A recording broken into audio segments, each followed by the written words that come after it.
करते हुए थोड़ा सतगुरु महाराज जी के पावन श्री चरणों में बारंबार नमन करते हुए और पूज्य श्री धन जी महाराज के पावन श्री चरणों में कोटि बार नमन करते हुए को ध्यान देता हूँ।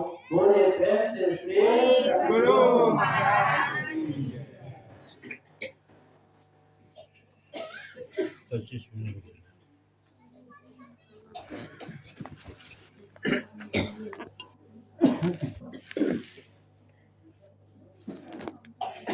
गांव का नाम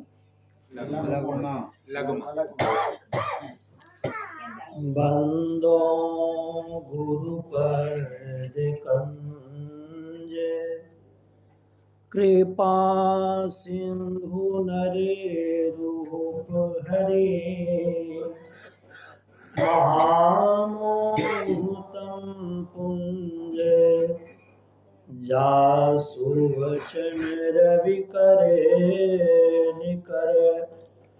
अव्यक्त रूप में सर्वत्र विराजमान पूज्यपाद सर्व सद्गुरु महर्षि में ही ब्रह्म जी महाराज के पादों में कोटि सा नमन। व्यक्त रूप में मंचस्थ पूज्यपाद दयानंद जी महाराज के वह पाद पद्मों में कोटि सा नमन। आदरणीय पंकज बाबा, आदरणीय पूज्य श्रीधर बाबा के ग्रामवासी गण इस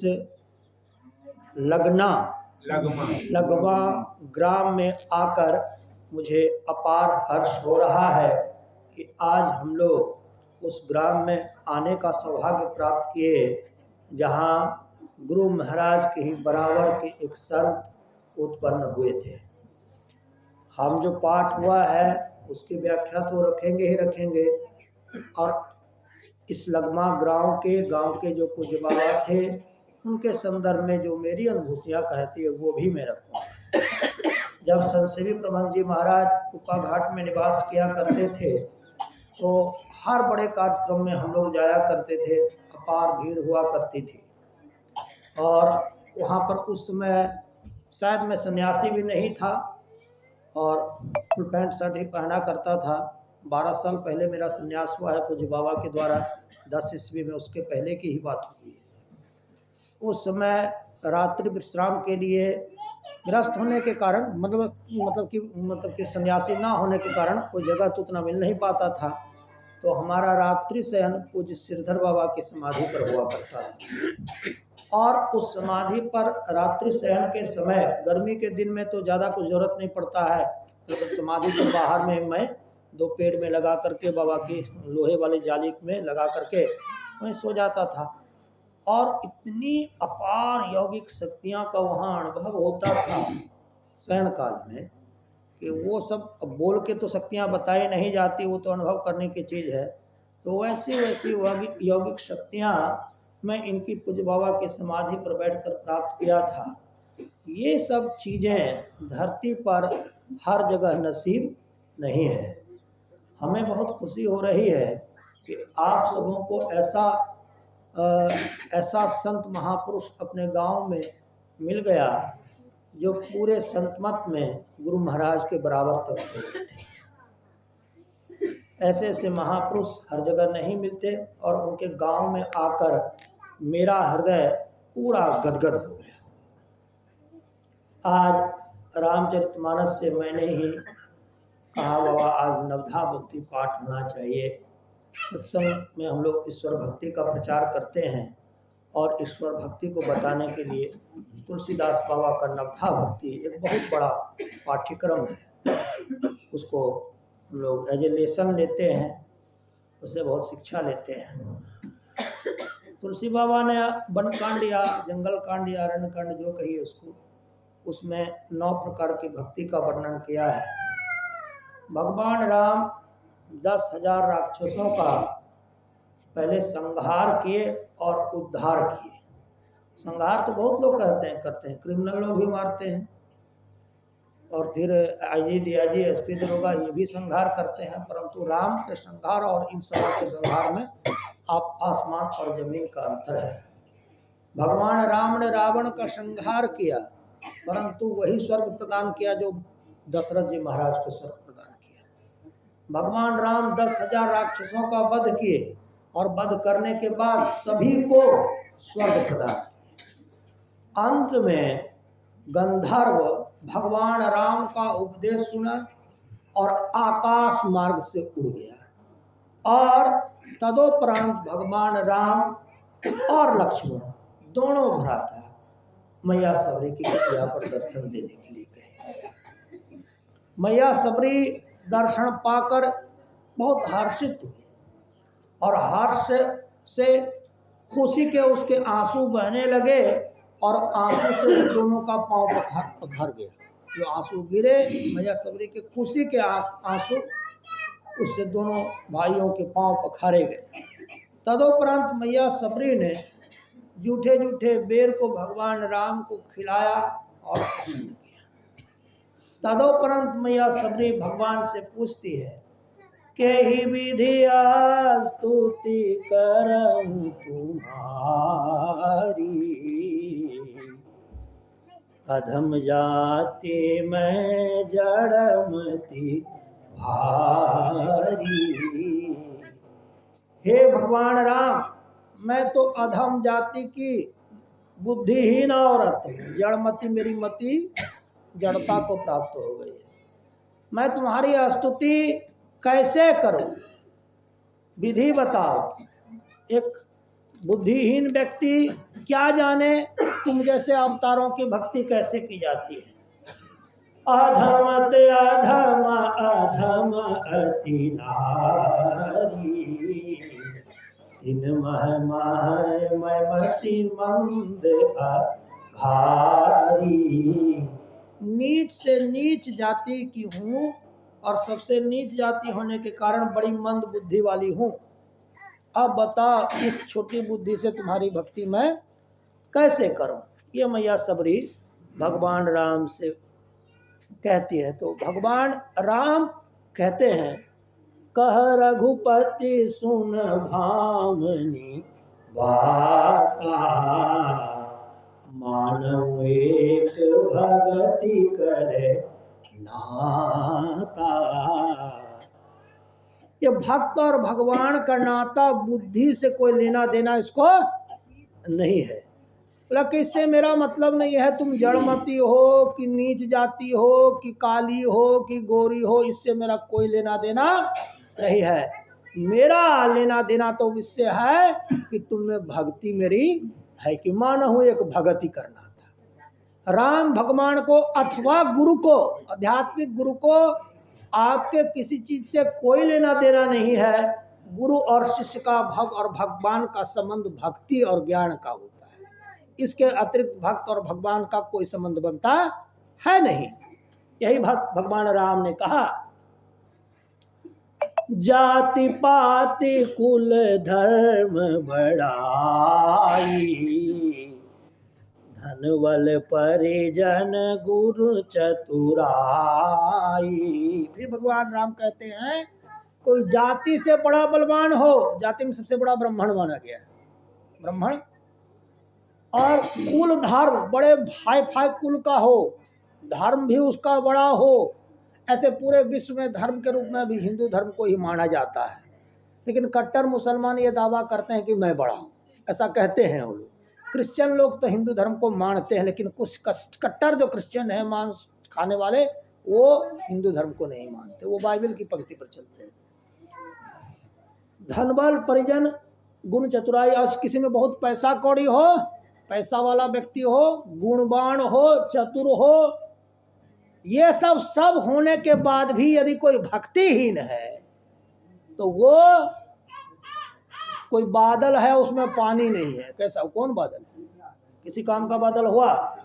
अरे बादल मतलब क्या, जिससे पानी बरसे, और जिस बादल से पानी नहीं बरसेगा बादल कहलाएगा।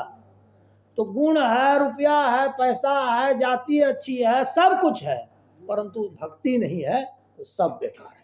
यह भगवान राम मैया श्री सबरी को कहते हैं।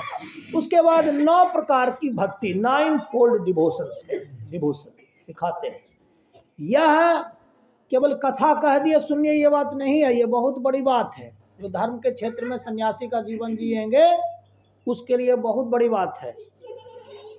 कहा कि 9 प्रकार की भक्ति तुमको कहता, तुम सावधान होकर के सुनो, जरा समझ के बूझ के सुनना, ये नहीं कि ये कान से सुनना वो कान से निकाल देना, ऐसे नहीं करना। पहली भक्ति है कि साधु महात्मा का संग करो। जैसे ये अभी आप लोग भक्ति संख्या 1 कर रहे हैं, 3 महात्मा को आप बुलवाए, महात्मा से तो आप परमात्मा संबंधी ही बातें सुनेंगे, संसारी बात सुनाने के लिए तो महात्मा होते ही नहीं है। अब यहाँ आपका क भक्ति संख्या 1 शुरू किया। अगर जैसे हम एक बार अपने प्रवचन में कहे थे, वाचिक जब जिस ठोस ठोस जो कर लेगा वो पांसु और मानस अपने आप होने लगता है। उसी प्रकार से जो भक्ति संख्या 1 प्रथम भक्ति संतन कर संगा, ये कैसे होगा? या तो साधु महात्मा को बुला के, आप कहिएगा साधु महात्मा तो हजारों हजार की संख्या में आते हैं, तब तो सब पैसे घर का खत्म हो जाएगा, बाबा जी में खर्चा हो जाएगा। तो दूसरा रास्ता बताते हैं, जहाँ बाबा जी रहते हैं वहाँ चले जाइए, अब तो पैसा नहीं खर्चा होगा ज़्यादा। प्रथम भक्ति संतन कर संघा का यही अर्थ है कि साधु महात्मा जहाँ निवास करते हैं उनके चरण का सहारा लीजिए, संत महात्मा का संग कीजिए, उठिए बैठिए सोइए रहिए, तो उनका गुण अपने आप में आ जाएगा।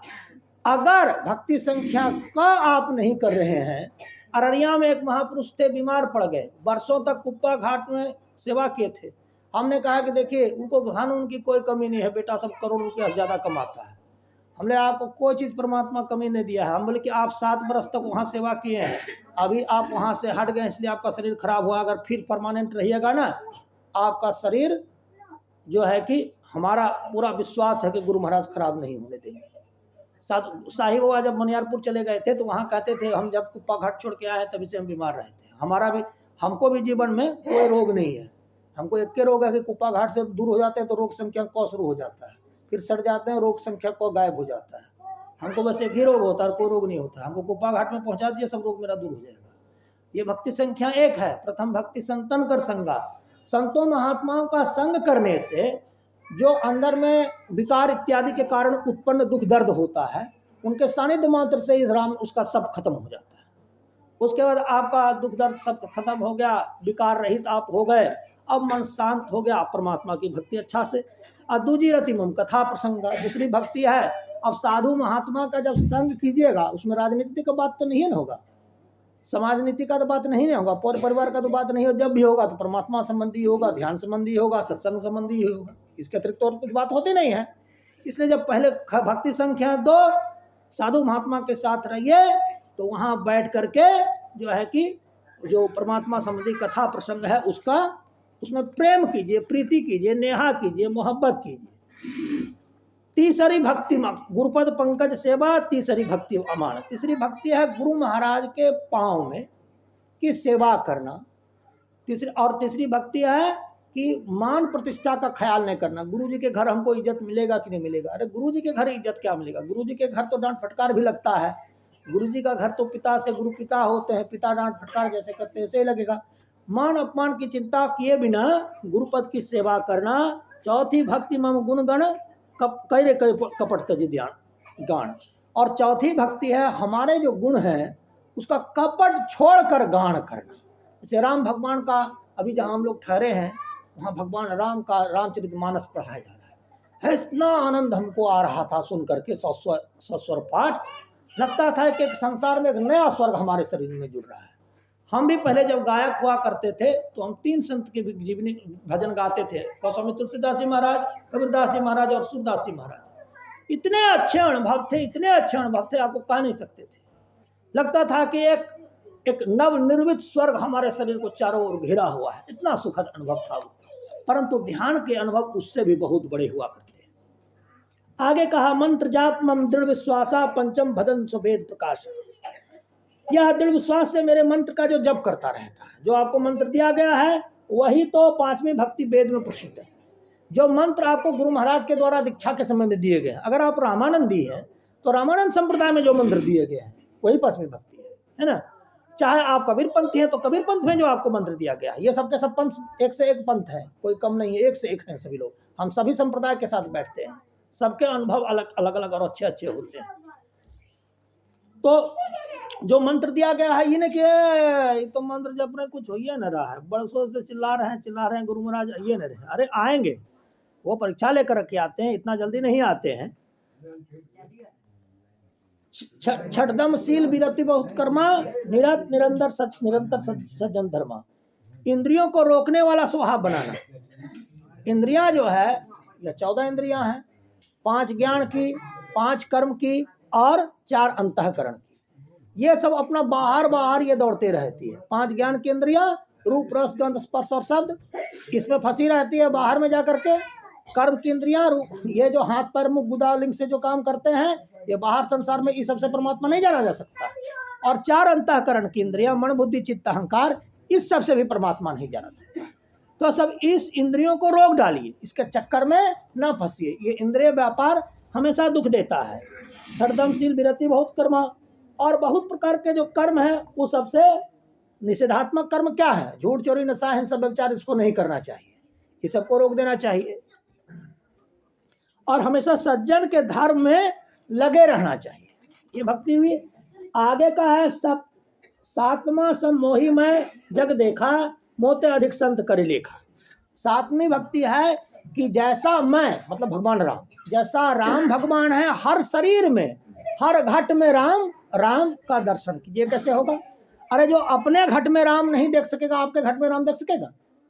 जिसको अपने अंदर का परमात्मा का पता नहीं, और दूसरे के अंदर का परमात्मा पता चल जाएगा है? जो कोई डॉक्टर है वो अपना खुद का इलाज नहीं कर सकता, दूसरे का क्या इलाज करेगा? जो अपने अंदर बिंदु का दर्शन नहीं करेगा वो दूसरों को बिंदु दिखा सकेगा है? जो खुद एमए पास नहीं करेगा दूसरों को एमए पास करा सकेगा? ऐसा होता है क्या? तो पहले अपने अंदर में राम के स्वरूप को उगाना, चाहे अपने गुरु के स्वरूप को उगाना, बात एक ही है।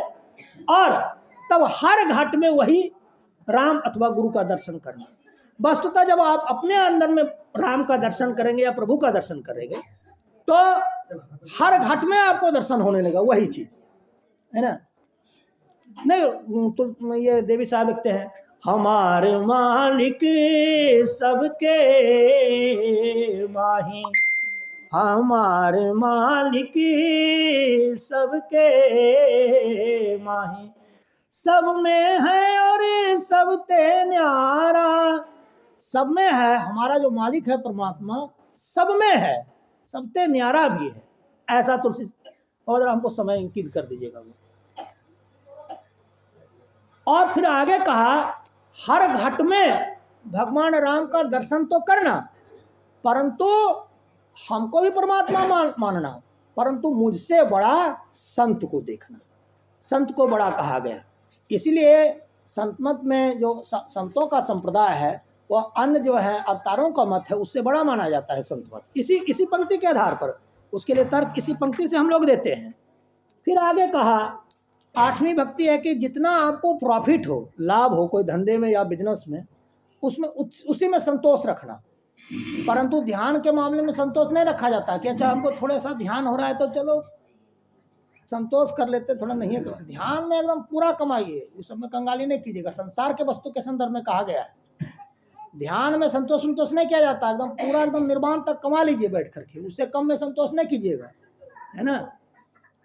सपनों नहीं देखा ही परदोषा, और दूसरे के दोष को, दुर्गुण क्या है, बुरा जो देखन में चला बुरा न मिलिया कोई, बुरा जो देखा अपना मुझसे बुरा ना कोई। दूसरों को के बुराई को नहीं देखकर अपने बुराई को देखना है। अगर अपने सारी बुराई को हम खत्म कर देंगे तो हम जहाँ जहाँ जाएंगे और जो मेरे सानिध्य में आएंगे सबकी बुराइयां अपने आप खत्म होने लग जाती है, इसीलिए यह कहा गया। और 9वीं भक्ति है कि हमेशा सीधा और निष्कपट भाव वाला रहे, सीधा साधा भोला भाला। साधु मतलब भोला भाला, धूर्त टाइप का आदमी नहीं, एकदम भोला भाला साधु होना चाहिए, उसमें कोई छल कपट नहीं होना चाहिए। और हृदय में कभी बहुत ज्यादा खुश होना या बहुत ज्यादा दुखी होना ऐसा नहीं होना चाहिए। यह 9 भक्ति में से कोई भी एक भक्ति यदि किसी जीव में है तो वह भगवान राम को प्यारा है।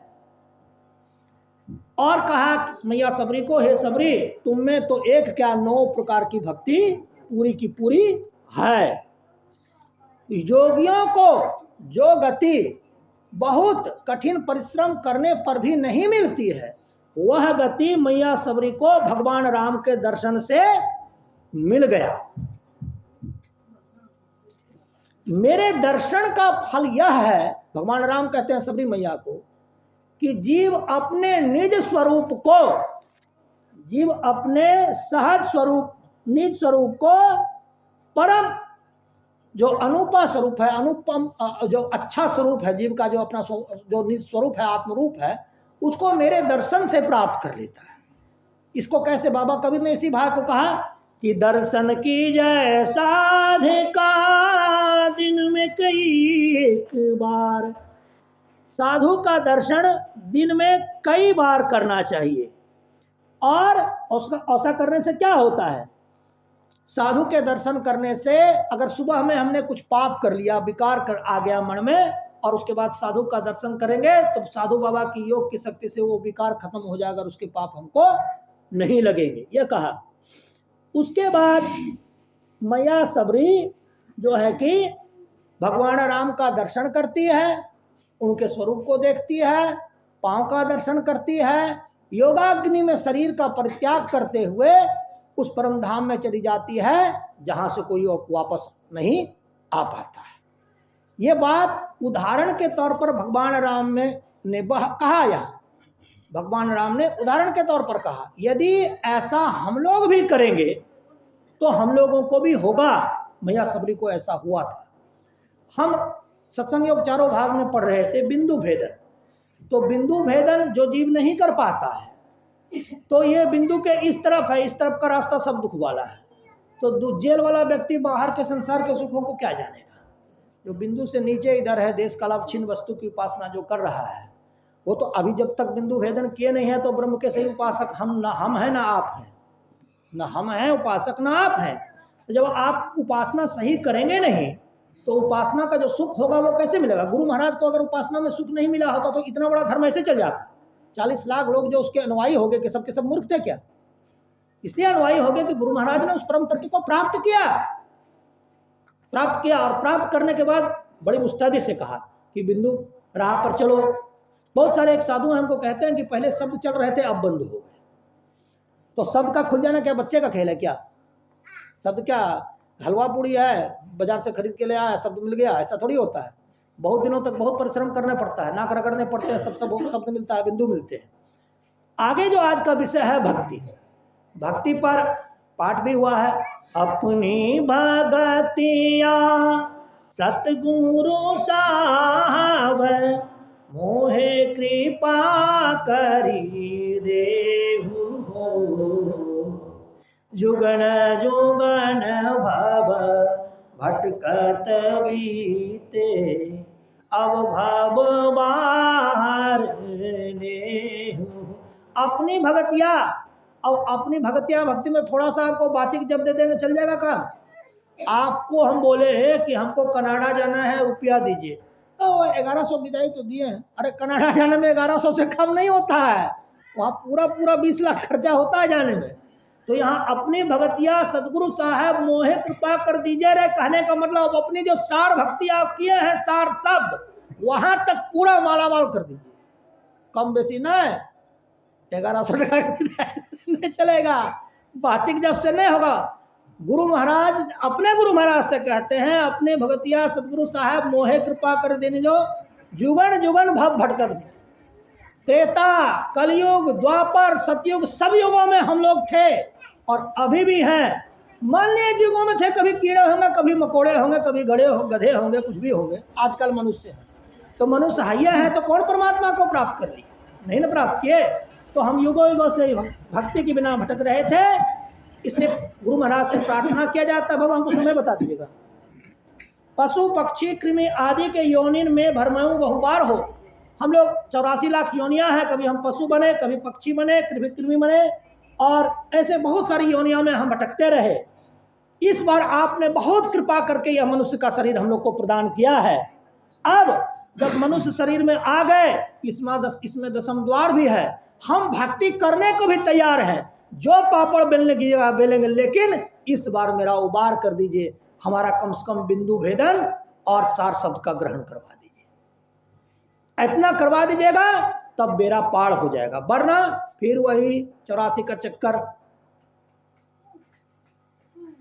हरहूं भव दुख देहूं अमर सुख, ये संसार वाले दुख का हरण कीजिए। कैसे होगा? पहली भक्ति जब करेंगे, साधु संग में बैठेंगे, उनकी यौगिक शक्ति आपको मिलते रहेगी तो दुखों का हरण होता है। भक्ति संख्या को नहीं करेंगे, वही कहे ना, अररिया वाले महापुरुष सब कुछ किए, बहुत पैसा से सेवा किया और शरीर से अलग हट गए। अब वो किसी महात्मा के सानिध्य में है नहीं, उनकी यौगिक शक्तियां कैसे? प्रथम भक्ति संतन कर संगा है, साधु के संग में आके। रुपया देने से भक्ति नहीं होता है। आप लंदन से 2 करोड़ रुपया बाबा को भेज दीजिए, बाबा का तो भक्ति कर दिए हैं, वो अब आप खाली नोट भेजे, आपका शरीर नहीं आया है। बाबा की भक्ति करने के लिए 2 करोड़ रुपया का जरूरत नहीं होता है, बाबा के सानिध्य में बैठकर उनकी यौगिक शक्तियों को ग्रहण करने से होता है। ये भक्ति है महात्मा की भक्ति। हरहूं भव दुख देहूं अमर दुख अमर सुख, इस संसार के दुख को हरण कर लीजिए, वही कर सकते हैं। यह दुख राष्ट्रपति प्रधानमंत्री आपका हरण नहीं करेगा। यदि हमारा अभी आपका शरीर छूटता है, प्रतिभा मुर्मू आपको निर्माण दे देगी, माता के गर्भ में कुछ शांति पैदा कर देगी, औकात है उसकी। वो सब कोई कुछ नहीं दे सकता है। वो दे सकता है तो केवल साधु दे सकता है और संत दे सकता है, और कोई नहीं दे सकता।